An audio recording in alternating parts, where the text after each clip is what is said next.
Capítulo 14. Deberíamos tener picas de fuerza para este trabajo, gruñó el capitán Heather.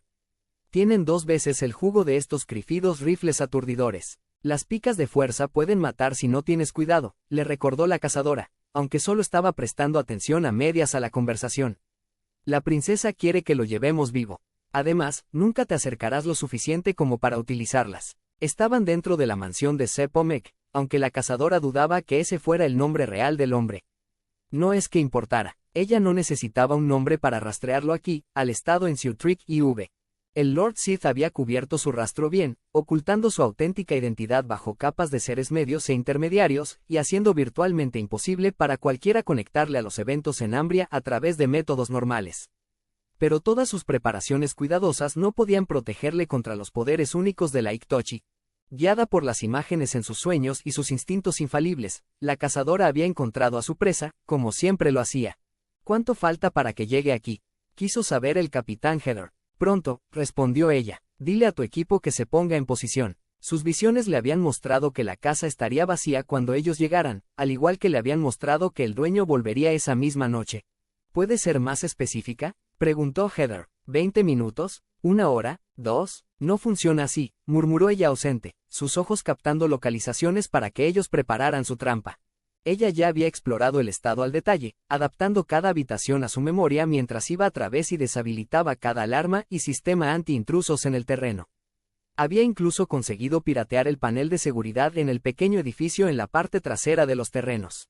Al principio, había pensado que sería algún tipo de arsenal o búnker de armas, pero una vez que consiguió abrir la puerta se dio cuenta de que era una biblioteca. En lugar de paneles de datos u holodiscos, sin embargo, las estanterías crujían bajo el peso de libros antiguos encuadernados en cuero y pergaminos amarillentos. Sin embargo, había algo más dentro del edificio que le había hecho detenerse. Descansando en un pedestal cerca de la parte trasera de la biblioteca había una pequeña pirámide de cristal de 4 caras. La cazadora no tenía necesidad de robar de sus víctimas. Había ignorado las invaluables obras de arte y otros objetos de valor dispersos por la mansión.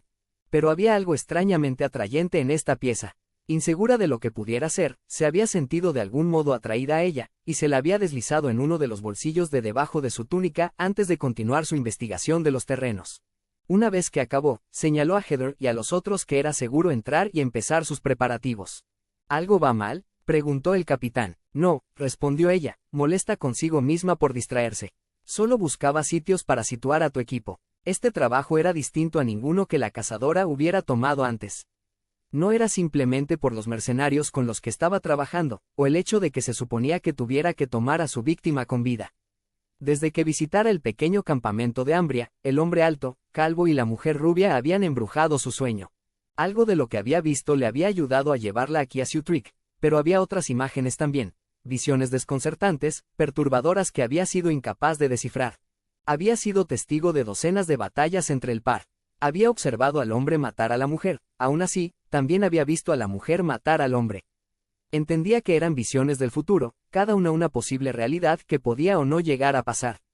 Normalmente cuando captaba vistazos del futuro, sin embargo, había un propósito o significado tras ellas. Las visiones le ayudarían y guiarían sus acciones. Aún así, este collage de imágenes aparentemente aleatorio no hacía nada salvo confundirle, y por lo tanto había hecho lo que podía para ignorarlas y concentrarse en el trabajo para el que había sido contratada. La princesa le había ofrecido 20 mercenarios bien entrenados para el trabajo, y había sido fiel a su palabra. 12 hombres y 8 mujeres, todos con experiencia militar previa, habían acompañado a la cazadora al mundo. Ella también había mandado al capitán Heather, un miembro senior de la Guardia Real de Dawn. Las casas nobles de Dawn tenían una larga historia de complementar sus números con soldados contratados para misiones particularmente peligrosas, y Heather había escogido a este equipo en particular de los equipos con los que había trabajado en el pasado. Técnicamente, los mercenarios respondían ante Heather, aunque él, a su vez, respondía a la cazadora. Eso estaba bien para ella. Los mercenarios eran famosos por cortar y correr si las cosas salían mal en un trabajo, pero si habían trabajado con el capitán en el pasado era más probable que se ciñeran al plan de batalla hasta el final. La entrada delantera a la mansión era abierta y espaciosa. La puerta se abrió en un gran vestíbulo, que fluía hacia una sala de estar descomunal amueblada con 2 sofás y una gran mesa de cristal. Una escalera en espiral estaba en un lateral, curvándose hasta un balcón que sobrevolaba la sala de estar. Deberíamos tratar de cogerle aquí, cuando entré en un principio, dijo ella. Percibirá que algo va mal al instante, así que necesitamos golpearle rápido. Preparad un par de detonadores sónicos a cada lado de la puerta, dijo Heather por su radio. Al instante 2 de los soldados corrieron para cumplir sus órdenes. Luché contra los Sith, ya sabes, le dijo Heather mientras la cazadora se giraba lentamente en el lugar, explorando el resto de la habitación. Hace 20 años, durante la guerra, era poco más que un crío. Eso es probablemente por lo que la princesa te mandó, respondió ausente la Iktochi. Me sorprende que no mandara a Lusha con nosotros, señaló Heather. Ella luchó para los Sith durante la guerra. Probablemente conozca sus tácticas mejor que nadie. Ella se preocupa por Lusha, pensó la cazadora. Sabe lo peligrosa que será esta misión. Ella no es prescindible como el resto de nosotros. En voz alta le dijo, posiciona a 2 de tu equipo con los rifles aturdidores en ese balcón sobre las escaleras. Eso les dará un tiro limpio hasta el vestíbulo. Ojalá tuviéramos pistolas de carbonita, lamentó Heather. Para congelarlo en sólido. La cazadora ya había considerado y descartado esa idea. El mismo problema que con las picas de fuerza. Tienes que acercarte demasiado para que sean efectivas. Y la carbonita solo le congelará durante un par de minutos. ¿Qué se supone que hagamos cuando se descongele? Las pistolas enredadoras no son mucho mejores, contraatacó él. Un sable láser cortará la red como si estuviera hecha de flimsy. No son para retenerle, explicó la Iktochi. Solo tienen que ralentizarle lo suficiente para que yo le administre el Senflax. Ella alzó una espada larga, fina para ilustrar su punto. El filo estaba empapado por la potente neurotoxina. De acuerdo a la princesa, cualquier herida lo suficientemente profunda para sacar sangre haría que el veneno entrara en su sistema. Después de que la toxina haya sido introducida, tendremos que mantener la presión, recordó al capitán. Si le damos siquiera una ocasión de respirar, reconocerá que la droga está en su sistema.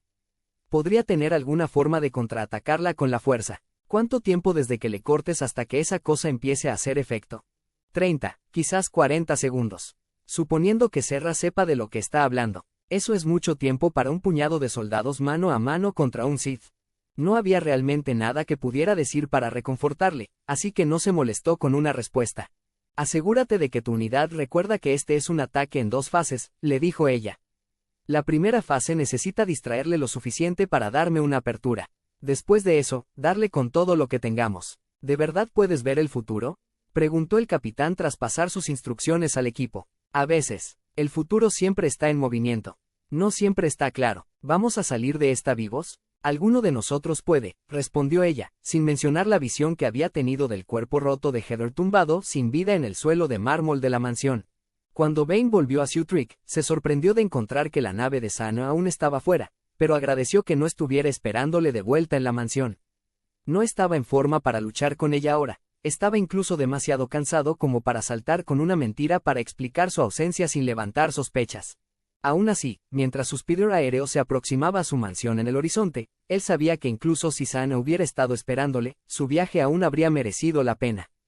El conocimiento de Andedu era suyo ahora. Durante los últimos días su cerebro había procesado la información cruda que había robado hasta el punto de la total comprensión. Entendía por completo el ritual de la transferencia de esencias.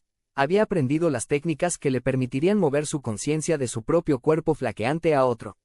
Simplemente necesitaba seleccionar a una víctima apropiada. Encontrar un nuevo cuerpo que habitar era la parte más difícil del ritual.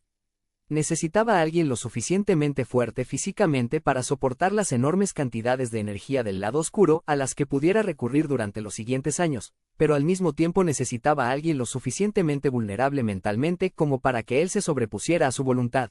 El mejor candidato sería un cuerpo clon de ingeniería, un cascarón vacío sin pensamiento ni identidad propias. Pero crear un clon apropiado llevaría años, y Bane no estaba convencido de que tuviera tanto tiempo.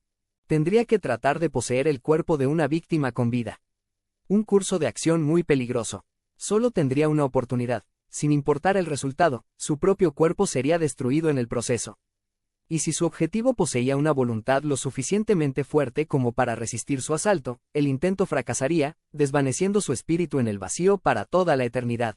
Llevó su speeder aéreo para aterrizar y trepó desde el vehículo, deteniéndose solo para agarrar su pack de viaje, una simple mochila de lona con el holocrón amarrado de forma segura en el interior. Con pasos lentos, pesados, se aproximó a la puerta delantera de la mansión. Tiene que ser alguien joven. Por debajo de los 30. Abrió la puerta y caminó al interior, dejando que se balanceara hasta cerrarse tras él. Ingenuo y sin experiencia. Quizás. Él se quedó helado. Había alguien más en la mansión. Podía percibir a los intrusos por todas partes, escondidos tras las esquinas en los pasillos, agachados en las escaleras, ocultos tras los muebles, subidos al balcón de arriba. Todo esto resplandeció por la mente de Bane en menos de una décima de segundo, justo el tiempo suficiente para registrarlo antes de que los detonadores sónicos a cada lado de él explotaran.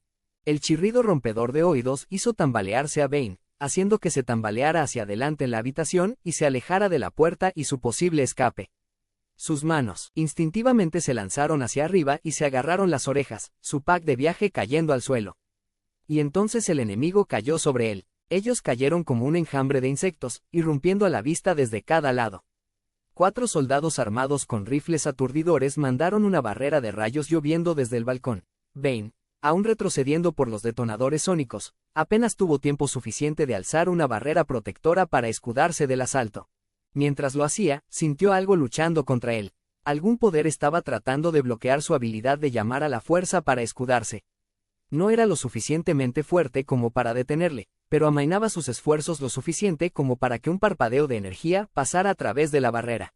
Sus músculos se contrajeron mientras le golpeaba, su espalda se arqueó y sus brazos y cabeza fueron lanzados hacia atrás. Cada nervio en el cuerpo de Bane encendido como si estuviera en llamas. El dolor duró solo un instante, pero fue suficiente como para golpearle al suelo en un montón. Él no se quedó abajo, sin embargo. Saltó de vuelta sobre sus pies, simultáneamente empuñando su sable láser con su mano derecha mientras mandaba una explosión de relámpagos fuera de las puntas de los dedos de su izquierda. Los rayos violeta deberían haber incinerado a los 4 objetivos del balcón. Aún así, de nuevo, el extraño poder interfiriendo con su habilidad de atraer la fuerza amainó sus esfuerzos. 3 de sus víctimas fueron electrocutadas, muriendo antes de que siquiera tuvieran ocasión de gritar.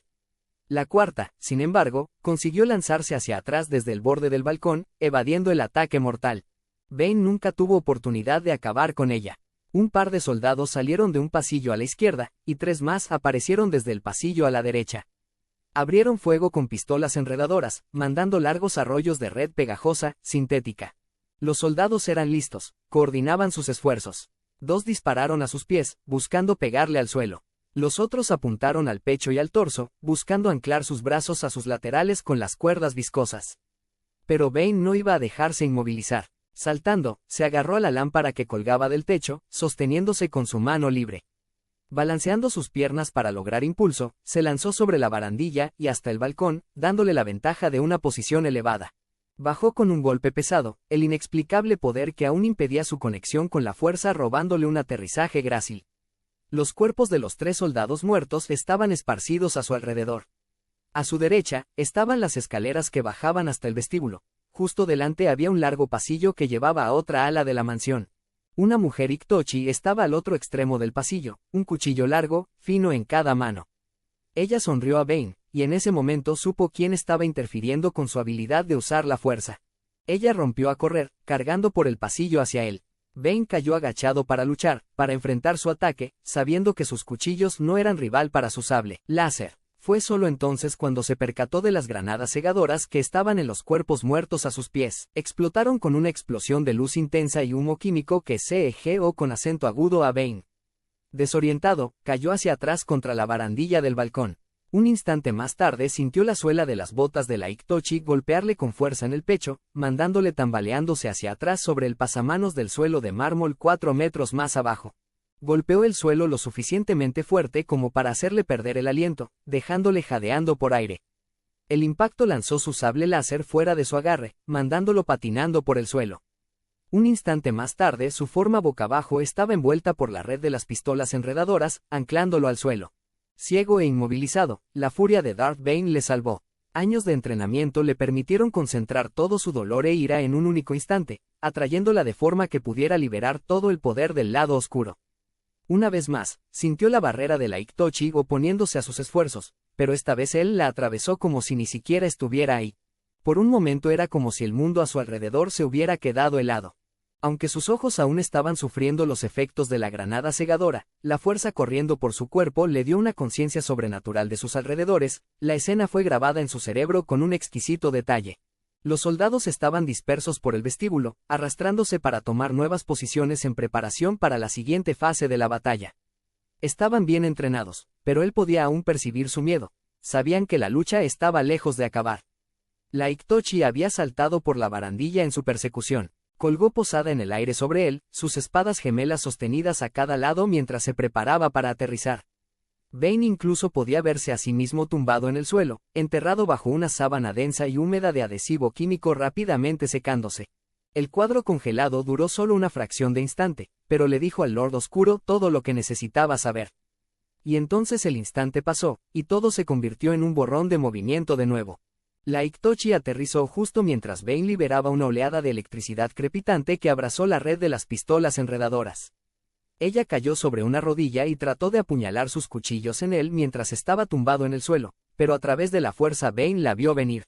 Consiguió rodar a un lado, escapando con solo un corte largo, profundo en uno de sus antebrazos mientras reptaba de vuelta en pie. En respuesta a su llamada, su sable láser voló desde el suelo hacia su mano esperando, pero la Itochi ya estaba retirándose. Ahora que ya no estaba indefenso, estaba ansiosa por volver atrás y dejar que los otros entraran. Varias granadas cegadoras más explotaron a su alrededor, pero Bane no estaba afectado. Ya no estaba confiando en su vista física para guiarle. Arroyos frescos de redes se arqueaban por la habitación hacia él, pero esta vez los incineró mientras estaban aún en el aire. Media docena de granadas de conmoción fueron arrojadas desde cada lado y claquetearon en el suelo a sus pies. Mientras explotaban, Bane simplemente se envolvió en la fuerza, creando un capullo protector que absorbió el impacto y le dejó quedándose completamente sin daños. Dos hombres salieron de detrás de un sofá cercano y le dispararon de cerca con sus armas aturdidoras. Bane golpeó los rayos que llegaban lejos con su sable láser, entonces lanzó hacia afuera una mano para lanzar al sofá golpeando directamente de vuelta contra la pared, aplastando a los hombres que lo habían estado utilizando de cobertura. Entonces se puso en movimiento, haciendo caer a dos de los soldados que llevaban pistolas enredadoras. Los cortó a ambos por la mitad horizontalmente con un único golpe de su sable láser, grabando una línea perfecta justo por encima de sus cinturones. Otra oleada de rayos aturdidores llegó demasiado tarde como para salvarles. Bane ya se había ido. Una única voltereta y estaba de nuevo en el balcón, cara a cara con la Itochi. No puedes escapar, le dijo él. No lo estaba intentando, siseó de vuelta, lanzándose hacia adelante con sus cuchillos. Era más rápida de lo que Bane esperaba, llegando por lo bajo y rápido. No tuvo tiempo de simplemente aplastarla, en su lugar tuvo que girar fuera del camino. Trató de tomar uno de sus brazos con su sable láser en un contragolpe mientras ella se deslizaba pasándole, pero la Itochi anticipó su movimiento y consiguió contorsionar su cuerpo de forma que su espada no cogió nada salvo aire. Habían intercambiado posiciones desde su primer enfrentamiento. Ella era ahora la que estaba con la espalda hacia la barandilla del balcón. Bane empujó con la fuerza, el impacto mandándola rodando sobre la barandilla como su patada le había hecho a él hacía menos de un minuto. De algún modo la Itochi consiguió girar en el aire de forma que aterrizó en pie. Debido a esto, fue capaz de saltar a salvo cuando Bane mandó una explosión de rayos rodando hacia ella. En lugar de su cuerpo chamuscado, dejó solo un círculo humeante en el suelo. Los soldados estaban disparándole con sus pistolas aturdidoras desde la escalera. Bane ni se molestó en devolverles los golpes. Simplemente esquivó sus ataques saltando sobre la barandilla y cayendo abajo hasta el suelo. Los soldados no eran nada para él, era la Itochi en la que estaba interesado ahora. Ella era la única oponente que representaba alguna amenaza real. Eliminándola podría tratar con los soldados a placer. Aterrizó en el suelo agachado, absorbiendo el impacto. Y entonces todo se volvió negro. La cazadora no podía decir cuánto había pasado desde que había marcado con su hoja bañada en Senflax la carne del antebrazo del Lord Sith, pero la neurotoxina tenía que hacer efecto pronto. Heather estaba muerto, aplastado contra la pared por un trozo de mueble que había salido volando. Al menos otros 5 soldados habían caído ya, también. El Lord Sith estaba centrando sus esfuerzos en ella. La Itochi sabía que no podía derrotarle. Era demasiado fuerte. Los trucos que había utilizado contra el Jedi le habían ralentizado al principio, pero ahora no tenían ningún efecto en absoluto. El Senflax era su única esperanza de sobrevivir. Ella vio al Sith saltando desde el balcón, yendo hacia ella. Golpeó el suelo, se giró hacia ella, y colapsó. El hombre grande yacía sobre su lateral, los ojos abiertos y pareciendo mirar directamente hacia ella. Las pupilas estaban inyectadas en sangre por los químicos de las granadas cegadoras. La cazadora esperó hasta que parpadeó. Entonces, al no ver otra señal de movimiento, alzó su mano y gritó, «¡Cesad el fuego! ¡Cesad el fuego!». Ella pensó brevemente que su parálisis podía ser un truco, entonces descartó el pensamiento. El Sith no necesitaba el subterfugio para ganar la batalla, era obvio que les tenía superados. La única explicación era que la droga de Serra había finalmente hecho su magia. De acuerdo a las instrucciones que le habían dado, tenían 4 horas antes de que necesitaran administrarle la siguiente dosis. Con Heather muerto, los soldados contratados estaban mirándola, esperando sus siguientes órdenes. La cazadora cerró sus ojos y se extendió con su mente, buscando guía. Alguien más estaba viniendo, la mujer rubia del campamento de Ambria. Vosotros 3 iría a traer los speeders aéreos al frente de la casa, ladró la cazadora. El resto de vosotros reunid los cuerpos. No dejéis nada atrás que pueda vincular esto con la princesa. Los supervivientes se apuraron en seguir sus órdenes. Ella no se molestó en decirles que se dieran prisa. Ellos ya estaban moviéndose tan rápido como podían, ansiosos por salir de este lugar donde tantos de sus camaradas habían caído. En un impulso, ella se dobló y recuperó el sable láser, ahora apagado de donde yacía en el suelo, junto al Sith caído. Ella giró la empuñadura curvada, inspeccionándola con cuidado. Ella encendió el arma y se sorprendió por su ligereza. ¿Qué hay de esto?, preguntó uno de los soldados, sosteniendo la mochila de lona que el Sith había soltado en los primeros segundos del ataque. Llevadlo con nosotros, dijo ella ausente, sin molestarse en mirar. Dádselo a la princesa. Obsesionada con su nuevo juguete, hizo un par de balanceos lentos, experimentales con el arma poco familiar antes de apagarla y ocultarla en uno de los bolsillos de dentro de su túnica, justo como había hecho con la extraña pirámide de cristal de la biblioteca antes. 5 minutos después, tenían al prisionero y a sus bajas en la parte trasera de los speeders, y estaban dirigiéndose a la lanzadera que debía llevarles.